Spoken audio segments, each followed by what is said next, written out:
ഇല്ല, ഞാൻ അങ്ങനെയൊന്നും പറഞ്ഞിട്ടില്ല. അല്ല നന്ദിനി, എന്തിനിങ്ങനെ പേടിക്കുന്ന? സത്യം പറഞ്ഞോ. കാളിദാസന്റെ അച്ഛൻ ഒരിക്കലും ജഡ്ജിയൊന്നും ആയിരിക്കില്ല. പക്ഷെ ഉറപ്പായിട്ടും അദ്ദേഹം ന്യായത്തിന്റെ പക്ഷത്തെ നിൽക്കുള്ളൂ. ധൈര്യമായിട്ട് പറയുന്നേ.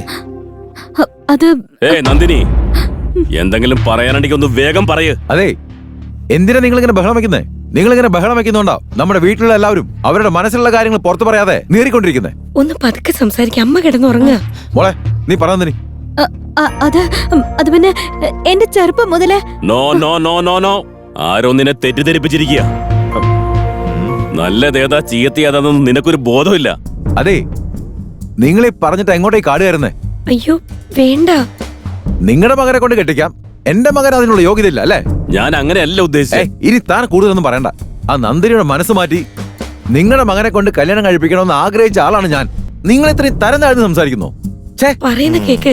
നന്ദിനി ആഗ്രഹിച്ച പോലെ എന്റെ മകനെ കൊണ്ട് തന്നെ ഞാൻ അവളെ കെട്ടിച്ചിരിക്കും. ഇതെന്റെ വെല്ലുവിളിയാ. ചേട്ടാ ഒന്ന് പതുക്കെ.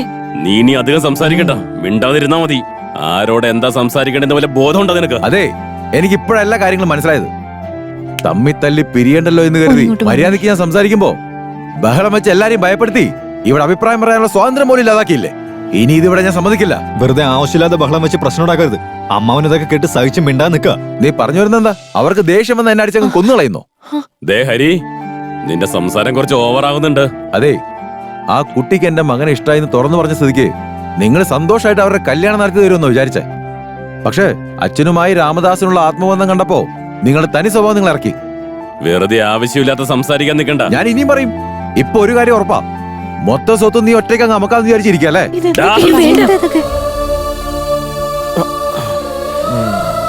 നിർത്തിക്കോ നീ. ഇനി ഒരു തവണ കൂടി ഇങ്ങനെ സംസാരിച്ച നിന്നെ ജീവനോട് വച്ചേക്കില്ല. അല്ല, ഇതെന്താ ഒരാളൊരു കാര്യം പറയുമ്പോ തല്ല് കൊല്ലുന്നൊക്കെ പറഞ്ഞ എങ്ങനെ ശരിയാവുക? നിങ്ങൾ എന്തൊക്കെ പറഞ്ഞാലും അത് സഹിക്കാനായിട്ട് നിങ്ങൾ ജനിപ്പിച്ച കൊച്ചൊന്നും അല്ലാതെ. അവർക്കെന്താ നിങ്ങളെ തിരിച്ചു തല്ലിക്കൂടെ? ഇവനെന്നെ തല്ലുവോ? പിന്നെ സംശയം? നിങ്ങൾ അടിച്ച ഞാൻ തിരിച്ചടിക്കും. അത്ര ധൈര്യം ഉണ്ടെങ്കിൽ ചെയ്താണെങ്കിൽ ഇന്ന് ഇതിലൊരു തീരുമാനം ഉണ്ടാക്കിയിട്ടുള്ളൂ. ഏയ്, നീ ഇതിലൊന്നും പറയണ ഗതി കേട്ടവനെ.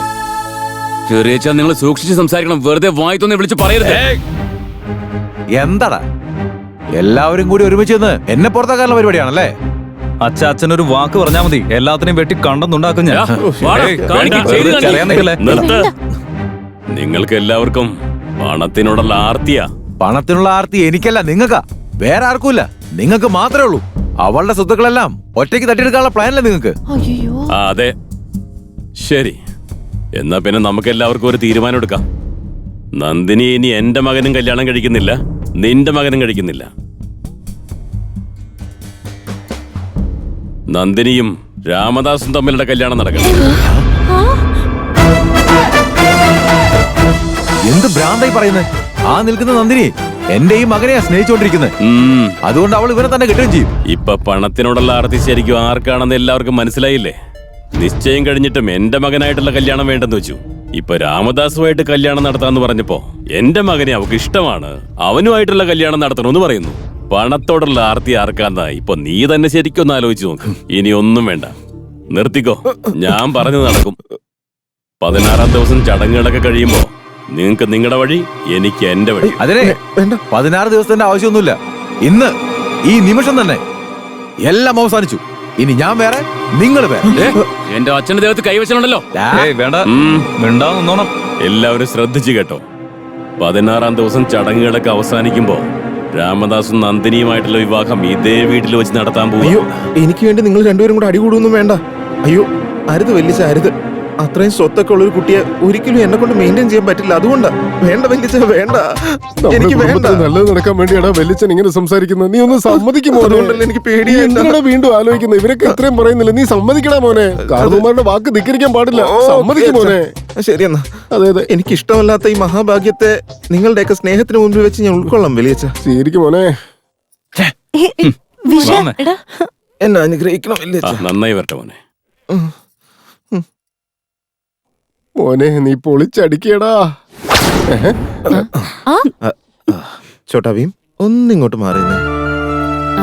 നീ ഒന്നും ആലോചിച്ച് വിഷമിക്കണ്ട മോളെ. ദേ നോക്ക്, എല്ലാ പ്രശ്നങ്ങൾക്കും എന്തെങ്കിലും ഒരു സൊല്യൂഷൻ ഉണ്ടാവുമല്ലോ. അവര് തമ്മിലുള്ള പ്രശ്നങ്ങളൊക്കെ അധികം വൈകാതെ തന്നെ മാറിക്കോളും.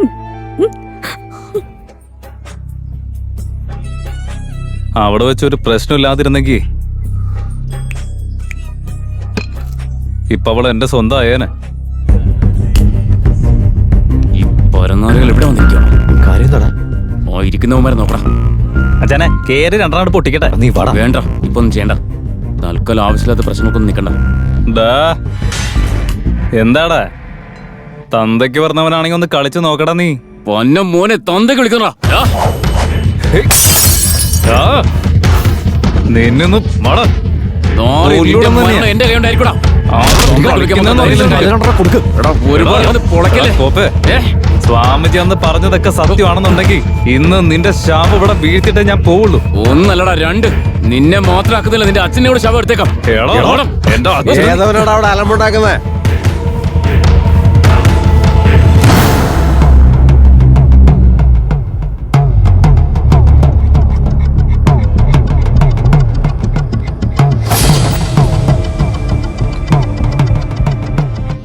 വേണമെങ്കിൽ എടുത്ത് അടിക്കടാ. ദാ, നിനക്ക് രാമദാസിനെ അറിയോ?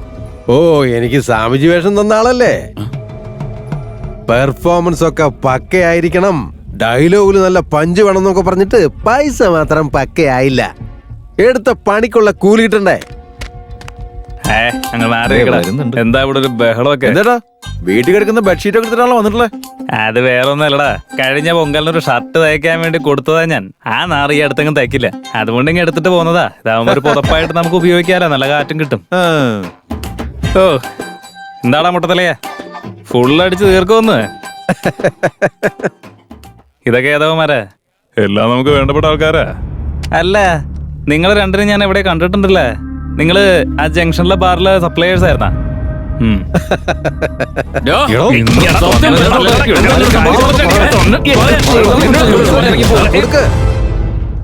എടാ ഏതവന്മാരാണ് നിങ്ങള്?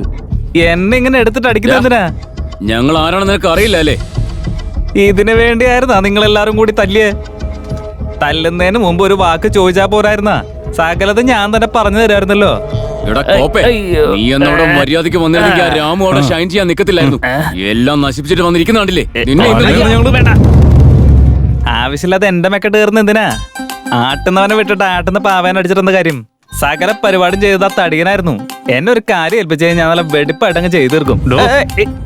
ഈ കാര്യങ്ങളൊക്കെ വീട്ടിൽ വന്ന് പറഞ്ഞോളില്ലേ? അയ്യോ, കാശ് കിട്ടിക്കഴിഞ്ഞാ വീട്ടിലെന്നല്ല ഒരു രണ്ടെണ്ണം അടിച്ചിട്ട് ഈ നാട് മൊത്തം ഞാൻ വിളിച്ച് പറഞ്ഞു നടന്നോളാം. എന്റെ പൊന്നോ, ചെല്ല് ചെല്ല്, പൊക്കോ പൊക്കോ. എന്നോട് എന്റെ ചേട്ടൻ ക്ഷമിക്കണം, എനിക്കൊരു തെറ്റ് പറ്റിപ്പോയി. ഞാൻ ചെയ്തു പോയ തെറ്റിന് എന്നോട് ക്ഷമിക്കണം ക്ഷമിക്കണം ചേട്ടാ. തെറ്റ് സംഭവിച്ചു നിനക്ക് മാത്രമല്ലല്ലോ, ഞാനും തെറ്റ് ചെയ്തില്ലേ? ഇപ്പോ ഞാൻ മുന്നിൽ നിന്ന് എല്ലാവരുടെയും നന്മയ്ക്ക് വേണ്ടിയിട്ട് രാംദാസിന്റെയും നന്ദിനിയുടെയും കല്യാണം നടത്താൻ തീരുമാനിച്ചു. പക്ഷെ അവൻ എത്ര വലിയൊരു ചതിയനാണെന്ന് നോക്കി. എന്നാലും എന്റെ ജീവിതത്തിൽ ഒരുപാട് വലിയ ആൾക്കാരെ ഡീൽ ചെയ്തിട്ടുണ്ട്. എത്ര വലിയ കൊലകൊമ്പന്മാരെ വരുതിയിൽ കൊണ്ടുവന്നിട്ടുണ്ട്. എന്നിട്ടാ എന്നെ തന്നെ അവൻ പറ്റിച്ചില്ലേ? അച്ഛാ, എല്ലായിടത്തും ഞാൻ ചെന്ന് അന്വേഷിച്ചു. അവരെ 4 പേരുടെ പൊടി പോലും കാണാനില്ല. അവരുടെ കള്ളത്തരം നമ്മൾ കണ്ടുപിടിച്ചെന്ന് മനസ്സിലാക്കിയപ്പോ കുടുംബത്തോടെ അവർ രക്ഷപ്പെട്ടു കാണും.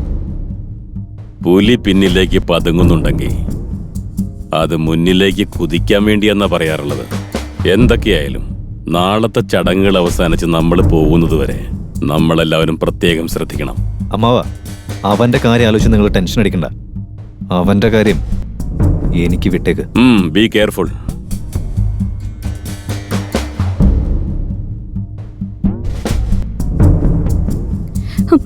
മുത്തശ്ശി, നമ്മൾ ഇനി എന്താ ചെയ്യാ? സമാധാനായിട്ടിരിക്കുമ്പോളെ, ഇതുവരെ ഞാൻ കരുതി വെച്ചിരുന്നത് എന്താണോ അത് തന്നെയാണ് ഇവിടെ നടക്കുന്നത്. ഇനിയും അങ്ങനെ തന്നെയായിരിക്കും. കാര്യങ്ങളൊക്കെ ഞാൻ പറഞ്ഞ പോലെ ചെയ്തേക്കാം. അതെ, ആ സാറ് വരുന്നുണ്ട്. സർ, നമസ്കാരം സർ. ആ സാറേ, ഇവരെ 3 പേരും ഇവിടുന്ന് കുറച്ച് ദൂരെ നിന്ന് ഞാൻ ഇറക്കിയതാ. ഇവന്മാരെ ഇവക ഡീലിങ്സ് ഇതിനു മുമ്പ് നടത്തിയിട്ടുള്ളതാ. സാറ് പറയുന്ന കാര്യം വെടിപ്പായിട്ട് ചെയ്തിട്ട് അവരങ്ങ് തിരിച്ചു പോക്കോളും. ഒരുത്തനും കണ്ടുപിടിക്കാൻ പറ്റത്തില്ല. ശരി.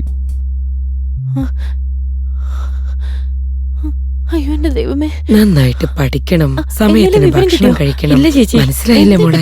അവളെ കണ്ടോ? ഇല്ല, കണ്ടില്ല. എന്താ ചെയ്യാ? അവരെവിടെയെങ്കിലും പോകുന്ന കാര്യം പറഞ്ഞിരുന്നു. അറിയില്ല, എവിടെ പോയതായിരിക്കും? ഒന്നും പറഞ്ഞില്ല. ലക്ഷ്മി, ലക്ഷ്മി,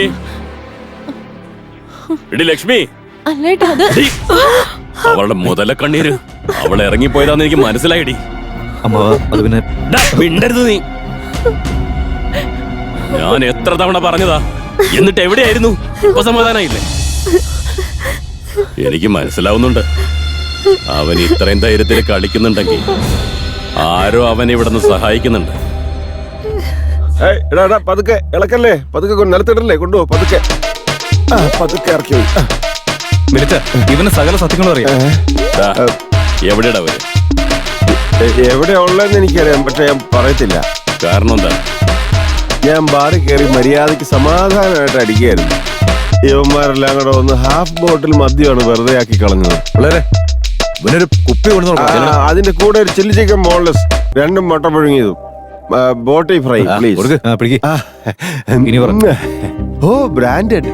ഞാനെപ്പോഴും ജവ മാത്രമേ അടിക്കാറുള്ളൂ. ഇതിപ്പോ നിങ്ങൾ തന്നല്ലേ, ഞാൻ അഡ്ജസ്റ്റ് ചെയ്തോളാം. ഇനി അവരോടെ എങ്ങോട്ടാ അവര് പോയത്?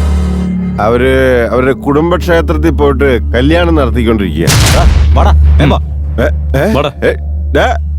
പൊട്ടന്മാരെ കാമാണൈസേ. എന്താടോ പറയൂ. എന്തൊരു വിട്ടികളാടാ നിങ്ങള്. ഞാൻ ക്ഷേത്രമാണെന്ന് പറഞ്ഞോടാ. നിങ്ങൾ ഏത് ക്ഷേത്രത്തിലാണോ നോക്കാൻ പോകുന്നത്? അതെ, നിങ്ങൾ ഇവന്റെ നാടകങ്ങളി കണ്ടുകൊണ്ടിരിക്കാതെ ഇവനെയും പൊക്കിയെടുത്തുകൊണ്ട് പോയി അവരെ വേഗം കണ്ടുപിടിക്കാൻ നോക്കാം. ഒന്നും